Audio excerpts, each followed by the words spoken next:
చీర కొనుక్కొచ్చావా శివ? కలర్ కూడా బాగుంది వదినా, నీకు బాగా నప్పుతుంది. ఈరోజు డ్యూటీకి వెళ్లకుండా షాపింగ్కి ఏమైనా వెళ్ళావా వదినా? వచ్చే నెల ఉగాది వచ్చేస్తుందని ముందే తెచ్చిపెట్టుకున్నాను మరి.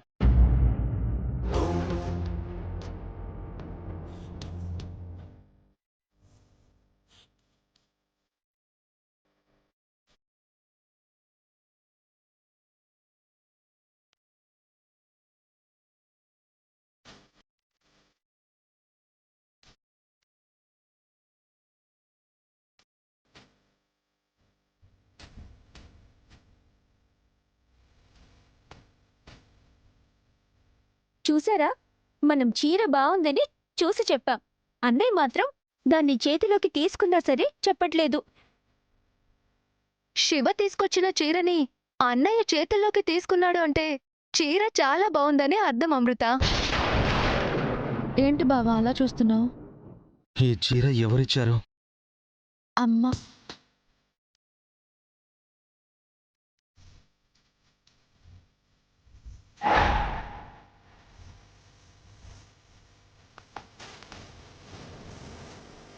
అమ్మా? ఏ అమ్మా? అది నేను జైల్లో ఉన్నట్టు నా కొడుక్కి ఎట్టి పరిస్థితుల్లోనూ తెలియకూడదు. నువ్వు కూడా చెప్పొద్దు. ఈ మాట ఎవరితో చెప్పనని అమ్మవారి పాదాల దగ్గర పెట్టిన ఈ తాంబూలం మీద ఒట్టేసి చెప్పు.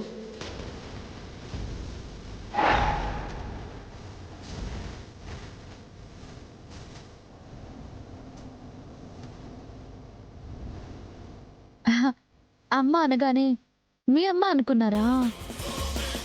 మరి ఇంకే అమ్మ ఇస్తుంది శివ నీకు?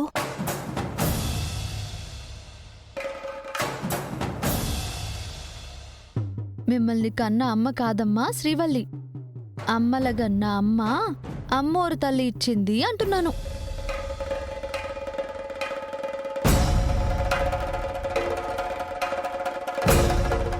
అమ్మ దగ్గరికి వెళ్ళావా శివ?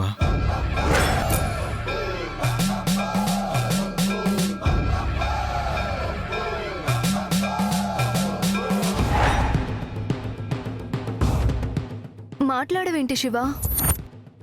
అమ్మవారి గుడికి వెళ్ళావా ఏంటి అని అన్నయ్య అడుగుతున్నాడు. అవునవును, నా నుదుటిన బొట్టు కూడా ఉంది కదా. ఉందిలే వదినా, గుడికి వెళ్ళానని చెప్తే చాలు వదినా, బొట్లు అవి చూపించాల్సిన అవసరం లేదు. ఈ చీర అమ్మవారి చీర అని నువ్వు చెప్పగానే ఈ చీరని ఏ తల్లి మొక్కుబడిగా అమ్మవారి దగ్గర పెట్టిందో తెలియదు కానీ మొక్కున్న ఈ చీర నీ దగ్గరికి వచ్చిందంటే అదృష్టం శివ. పుణ్యం చేసుకున్నావు. నిన్ను చేసుకున్నాను కదా బావా, పుణ్యానికి తగ్గ ప్రతిఫలం దక్కింది కాబట్టే నువ్వు నన్ను పెళ్లి చేసుకున్నావు. ఇటివ్వు.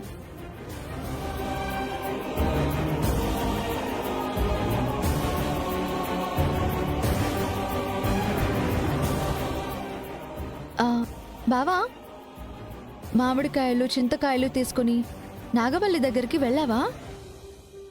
ఆ కబుర్లు చెప్పవేంటి? ఏం చెప్తాడు? అది రమ్మనడం, అన్నయ్య వెళ్ళడం, మా అన్నయ్యని మీ అన్నయ్య వాళ్ళు అవమానించడం ఎప్పుడో జరిగిపోయింది. ఏమైంది? ఎందుకే కాసేపు ప్రశాంతంగా ఉండనివ్వరా? ఇప్పుడే కదా శివ వచ్చింది. ఎప్పుడొస్తే ఏంటంట? ఏం జరిగిందో చెప్పండి బావా. నేను చెప్తాను. ఇప్పుడు మనం మాట్లాడాల్సింది శ్రీవల్లి నిశ్చితార్థం గురించో మిగతా చెల్లెల పెళ్లి గురించో కాదు, నాగవల్లి సీమంతం గురించి. మా ఇంట్లోనే సీమంతం జరిపిస్తాం. ఆ తంతేదో ఇక్కడే చేయించేద్దాం. మేము బంగారం పెట్టమే అడగట్లేదు, పెడితే పెట్టొచ్చు కూడా.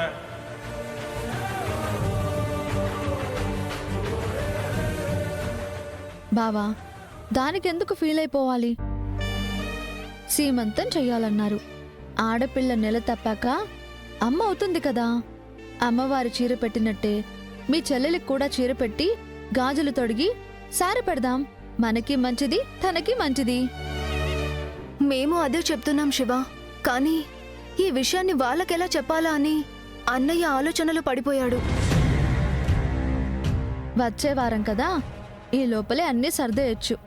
దీనికోసమే పంచవర్ష ప్రణాళికలు ఏం చేయక్కర్లేదు. అనుకున్నంత తేలిక కాదు శివ. ఏది అనుకున్నంత మాత్రాన అయిపోదు. ఆ, అలాగా? అయితే నేనొక మాట అడుగుతాను, చెప్తావా? ఏంటి? సావిత్రి అత్తయ్య మనకు దూరం అవ్వడానికి కారణం ఫలానా వాళ్ళు అని తెలిస్తే ఏం చేస్తావు?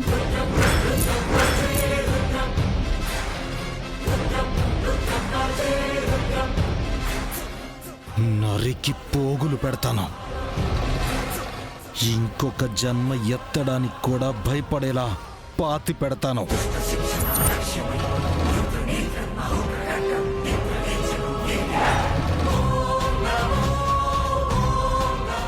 అమ్మో, అత్తయ్య అన్నట్టు నేను తన గురించి చెప్పకపోవడమే మంచిది. ఈయన గారి ఆవేశానికి నేను ఆజ్యం పోసి అన్యాయం చేసిందన్నవుతాను. ఇప్పుడు అలాంటి ప్రశ్న వెయ్యాలని ఎందుకు అనిపించింది నీకు? చూసారా, మీ అమ్మ దూరం అవ్వడానికి కారణం ఎవరో తెలిస్తే టక్కున చంపేస్తాను, పొడి చేస్తాను అన్నాడు మీ అన్నయ్య. మరి వచ్చే వారం మీ చెల్లి సీమంతం చేద్దాం అనగానే ఎలా చేద్దామబ్బా అని ఆలోచనలో పడుతున్నాడు. అమ్మ విషయంలో మాత్రం ఆరు క్షణం కూడా ఆలోచించని వాడు చెల్లెల విషయంలో ఎందుకు అంత దీర్ఘంగా ఆలోచించాలి? అంతే వేగంగా చేసేద్దామని చెప్పేయచ్చు కదా. ఏంటో ఈ మగాళ్ళు, ముఖ్యంగా మొగుళ్ళు, చిన్న చిన్న వాటికి ఆలోచనలో పడిపోతారు. సరేలే, నేను స్నానం చేసి చీర కట్టుకొని వస్తాను.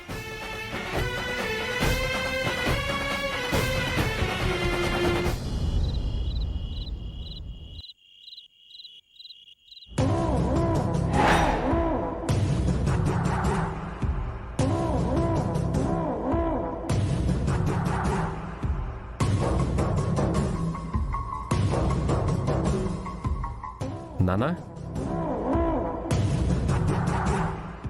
భోజనం చేయలేదేంటి? ఆకలిగా లేదబ్బోడా? అదేంటి నాన్న?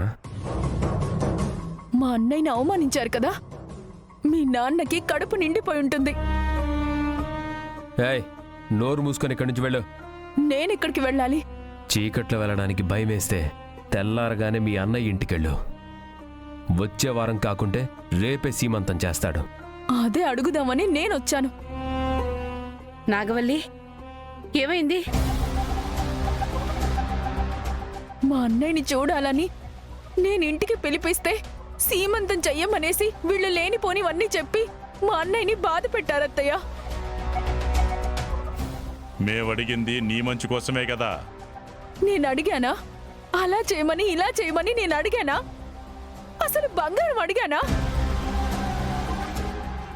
ఎందుకు లేనిపోనివన్నీ ఊహించుకొని అడుగుతున్నారు? నువ్వు అడక్కపోయినా నేను అడుగుతాను కదా. వదిన అడిగితే మూరుడు మల్లెపూలు తీసుకురావు, కానీ నువ్వు సీమంతం గురించి మాత్రం భలే చెప్తావన్నయ్యా. ఇలాంటివేనా మగాడు అడిగేది? ఎవరిని అడుగుతున్నావు వీర్రాజు? అంటే నేను మగాణ్ణి కాదనా? రేపు నీకు సీమంతం ఎలా జరుగుతుందో, ఎందుకు జరుగుతుందో తెలుసా నాగవల్లి? ఒరే, పిచ్చి పిచ్చిగా మాట్లాడితే చెంప చెళ్ళు మనిపిస్తాను. ఏమనుకుంటున్నావో? నాగవల్లి, నువ్వు వెళ్ళి పడుకోమ్మా. ఎలా నిద్రొస్తుంది అత్తయ్య? మా అన్నయ్యని కావాలని అవమానించారు. చూడమ్మా, మేమేమైనా మీ అన్నయ్యను గొంతెమ్మ కోరికలు అడిగినామా? పద్ధతి ప్రకారం అడిగితే నువ్వెందుకమ్మా గొంతు చించుకుంటున్నావు? ఏదైనా ఉంటే అమ్మతో చెప్పి పంపించాల్సింది. వాళ్ళ తాహతకు తగ్గట్టు జరిపిస్తారు. కానీ మీరెందుకు ఇలా గుచ్చిగుచ్చి అడగాలనుకుంటున్నారు? పెత్తనం ఉండాలి, కానీ ఆడవాళ్ళ విషయంలో కూడా మీరే జోక్యం చేసుకోవడం ఏం బాలేదు నాన్న. నువ్వు ఈ పని కూడా చేయలేవు కదరా, మరి నిన్నేమనాలి? వీర్రాజుని ఎందుకంటారు? మీరు కావాలనే మా అన్నయ్యని అంటున్నారని అడుగుతున్నాను. మా అన్నయ్య ఆవేశం తగ్గి ఓపిగ్గా ఉన్నాడే కాని లేదంటే మీ పరిస్థితి వేరేలా ఉండేది. మీ ఓడు పోటుగాడు మరి ప్రద్దానికి భయపడిపోతాం.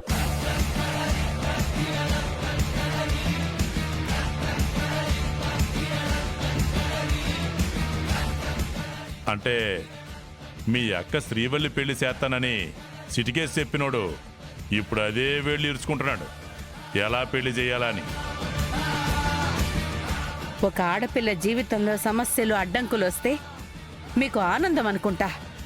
గంగ చెల్లెలు ఇక్కడ ఉండడం కాదు దేవా, నీ చెల్లెలు కూడా అక్కడ ఉందనేసి మర్చిపోయి మీరు ప్రవర్తిస్తున్నారు. వీళ్ళు టార్చర్ చేసినట్టుగా బావైతే శివని టార్చర్ పెట్టలేదు కదమ్మా, అదే వీళ్ళ ధైర్యం.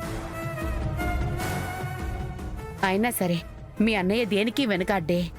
అప్పు చేసైనా సరే సీమంతం జరిపిస్తాడు, అంతేకాని మాట పోగొట్టుకునే రకం కాదు. అవును, అప్పులు చేస్తాడు కానీ తీర్చలేడు. మళ్ళీ వాళ్ళ అమ్మ ఎక్కడ ఏ పని చేసి తీరుతుందో ఏందో.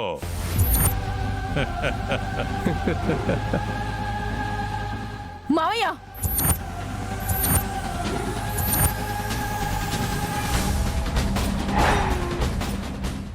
నా అన్నేమనకముందే నువ్వే ఏదేదో ఊహించుకుంటే ఎలా నాగవల్లి? మా అమ్మ జోలికొస్తే మాత్రం మర్యాదగా ఉండదు చెప్తున్నాను. నానా నువ్వు పద. నేను ఇక్కడ టాపిక్ నుంచుంటే తానే వచ్చేసి నువ్వు పాపివి అన్నట్టుగా మాట్లాడితే నా కోపం రాదా? అమ్మా మీరు వెళ్ళి పడుకోండి, వీళ్ళతో ఎందుకు గొడవ, వెళ్ళండి. పదనాగవల్లి.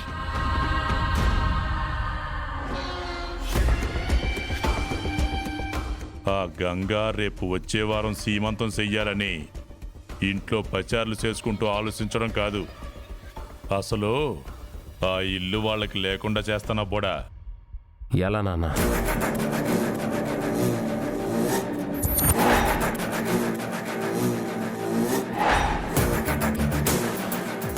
ఇదిరా బోడా నా ప్లాన్. నువ్వు సూపర్ నాన్నోయ్.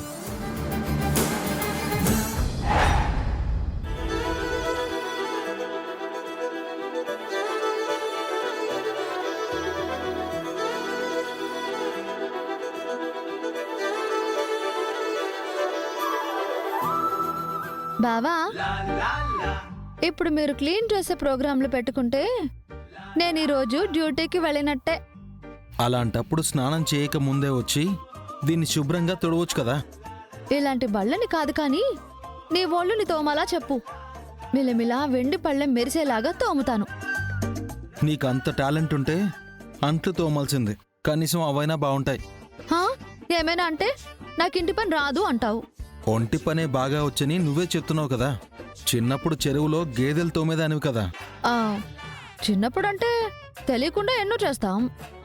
కానీ నేను మాత్రం పెద్దయ్యాక తెలిసి తప్పు చేశాను. ఏంటది? నిన్ను పెళ్లి చేసుకోవడం. ఆ, ఆ, ఇదిగో ఇలా అంటే నేను ఉడుక్కుంటాను చెప్తున్నాను. సర్లే గాని శ్రీవల్లిని కుముదవల్లిని పిలు, స్కూల్ దగ్గర దిగబెడతాను. అలా అయితే నేను హాఫ్ డే లీవ్ పెట్టాలి. ఎందుకు? వాళ్ళెక్కడ రెడీ అయ్యారు, ఇంకా హడావిడి పడుతూనే ఉన్నారు. ముందు నన్ను ఆ స్టేషన్లో దిగబెట్టు, పెండింగ్ కేసులు చాలా ఉన్నాయి. వాళ్ళు కూడా వస్తారేమో. లేదు బావా, నాకు టైం అవుతుంది. సరే పద, దిగబెడతాను.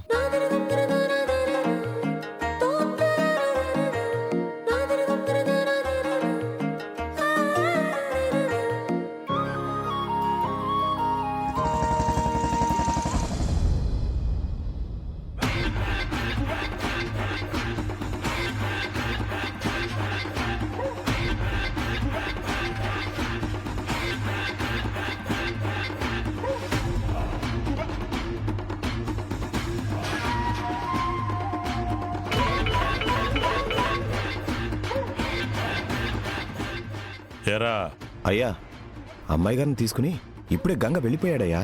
సరే మేము వస్తున్నాం, మనోళ్ళని కూడా వచ్చామని చెప్పు. అలాగేనయ్యా. అబ్బోడా, నీ చెల్లెల్ని డ్యూటీకి తీసుకెళ్తున్నాడంట. డ్రైవర్ గంగానా? అందరికీ సేవ చేసి సర్పంచ్ అయ్యాళ్లే. పెళ్ళానికి కూడా ప్రెసిడెంట్ లాగా బతకాలి నాన్న. బయటికి వెళ్ళిపోయినాడు తిరిగింటికి వచ్చే లోపల అందరూ రోడ్డును పడ్డారనేసి గుండెలు బాధేసుకుంటాడేమో. అలాంటి రసవత్తరమైన సన్నివేశం చూడాలనేసి నాకు చాలా ఆశగా ఉంది నాన్న. వెళ్దాం పద నాన్న. అట్టాగే అబ్బోడా.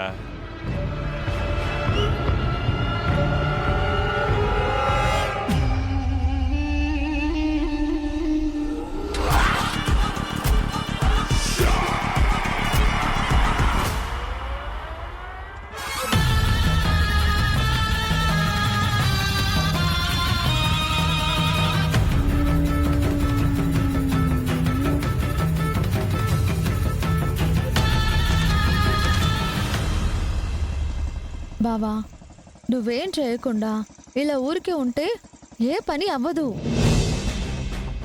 పంచాయతీ పనులు ఎన్నున్నాయో నీకు తెలీదు. వాటన్నింటినీ చక్కబెట్టడానికి ఈ 5 ఏళ్లు కూడా సరిపోవు. నేనన్నది ఈ ఊరి బాగోగుల గురించి కాదు స్వామి, మన ఇంటి గురించి పట్టించుకోమంటున్నాను. దానికి లోటే ఉంది. కావలసినవన్నీ తెచ్చిపెట్టాను. మనం 2 నెలల వరకు సరుకుల కోసం సంతకెళ్లాల్సిన అవసరమే లేదు. అబ్బా, నేనొకటంటే నువ్వొకటి అనుకుంటావు. నాకు చెప్పడం రాదా? నీకు అర్థం చేసుకోవడం తెలీదా? ఏయ్, ఏదైనా ఉంటే సూటిగా చెప్పు. శ్రీవల్లి పెళ్ళెప్పుడు చేస్తావు?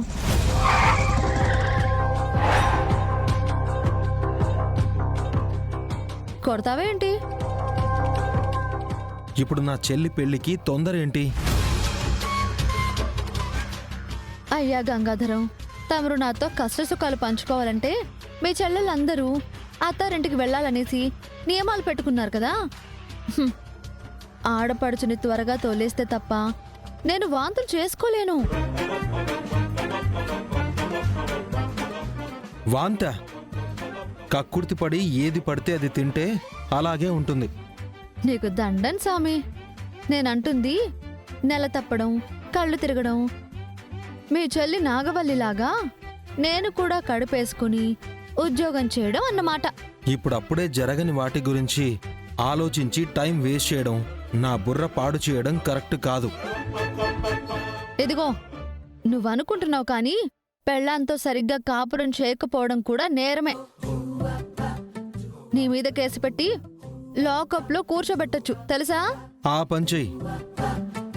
అలాగైనా సరే 4 గోడల మధ్య 4 రోజులు ప్రశాంతంగా ఉంటాను. అంతేకాని మా నలుగురు మధ్య ఉండి నువ్వు హ్యాపీగా లేవని చెప్తున్నావు. ఏమంత కష్టం వచ్చింది? ఏం లేదు. చూడు బావా, మనసులో ఒకటి పెట్టుకుని పైకొకలాగా నటించొద్దు. నేను నటించను. నా అవసరం నాది. ఇప్పుడు వచ్చిందనుకుంటా. ఆ వీపీ రాజు గురించి మాట్లాడితే సరైన సమాధానం చెప్పకుండా పక్కకెళ్ళిపోతావు.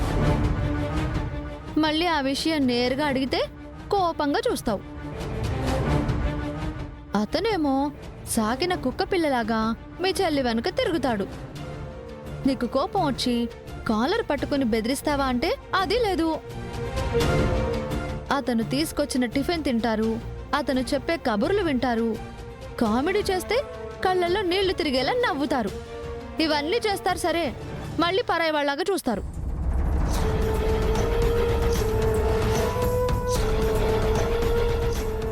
వెంకటపతిరాజు గారు పరాయివాడు కాదు శివ. మరి మన అనుకుంటే శ్రీవల్లినిచ్చి పెళ్లి చేయొచ్చు కదా. చెయ్యను. ఏ? మనవాడు కాబట్టి. ఏంటి? ఏం లేదు. నేనేదో ఖైదీనన్నట్టు నువ్వు ఇన్ని ప్రశ్నలు వేసి నా నుంచి సమాధానం రావాలని చూస్తున్నావు. మాకు సమాధానం ఉండాలంటే నువ్వు నోరు విప్పి చెప్పాలి. నేను అబద్ధం చెప్తున్నానని నేను చెప్పట్లేదు కదా.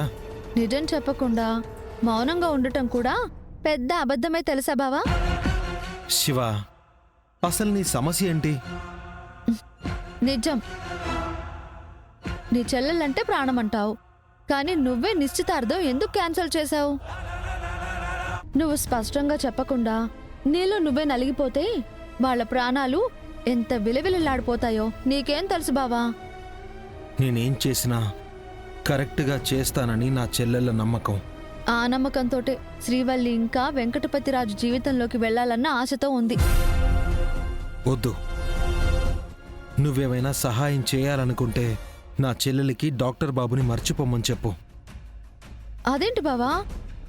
అంతే, ఇంకేం మాట్లాడొద్దు.